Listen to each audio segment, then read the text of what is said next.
दोस्तों, एक नौजवान लड़की पर एक जिन आशिक हो गया जो उसे बहुत तंग करता था।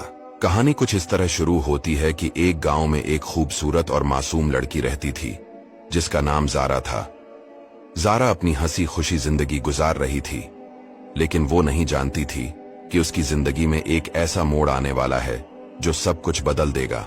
ज़ारा की आदत थी कि वो शाम के वक्त गांव के करीब एक सुनसान बाग में जाकर पढ़ाई करती या कुदरत के नज़ारे देखती। एक दिन वो वहां बैठी थी जब अचानक उसे महसूस हुआ कि कोई उसके आसपास मौजूद है, हालांकि वहां कोई दिखाई नहीं दे रहा था।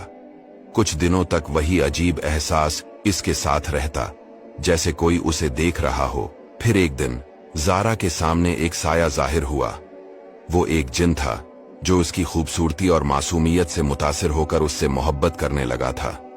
जिन ने उसे बताया कि वो एक मुद्दत से इसे देख रहा है और इसका आशिक हो चुका है। ज़ारा पहले तो खौफजदा हो गई, लेकिन जिन ने इसे यकीन दिलाया कि वो इसे कोई नुकसान नहीं पहुंचाएगा। ज़ारा ने इससे कहा कि वो इंसान है और जिनसे ताल्लुक नहीं रख सकती, लेकिन जिन ने इसे समझाने की कोशिश की कि वो इससे सच्ची मोहब्बत करता है। जिन की मोहब्बत ज़ारा के लिए एक मुसीबत बन गई। उसने ज़ारा की जिंदगी में मुदाखलत शुरू कर दी। ज़ारा जहां भी जाती जिन इसके साथ होता, यहां तक कि ज़ारा के घर वाले भी इस अजीब रवैये को महसूस करने लगे।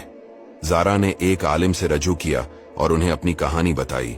आलिम ने कहा कि ये जिन मोहब्बत के साथ ज़ारा को काबू में करने की कोशिश कर रहा है और उससे छुटकारा पाने के लिए दुआ और रूहानी इलाज की जरूरत है। ज़ारा ने हिम्मत की और दुआओं और रूहानी इलाज का सहारा लिया। इसके खानदान ने भी उसके लिए मदद की।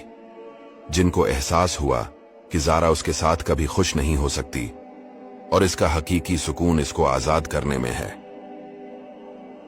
आखिरकार एक दिन जिन ने ज़ारा को अलविदा कह दिया और वादा किया कि वो दोबारा कभी उसकी जिंदगी में मुदाखलत नहीं करेगा। ज़ारा ने शुक्र अदा किया और अपनी जिंदगी को नॉर्मल करने की कोशिश की। कहानी हमें सिखाती है कि हकीकी मोहब्बत किसी पर जबरदस्ती मुसल्लित नहीं की जा सकती और दुआ, हिम्मत और खानदान की मदद से किसी भी मुसीबत का सामना किया जा सकता है।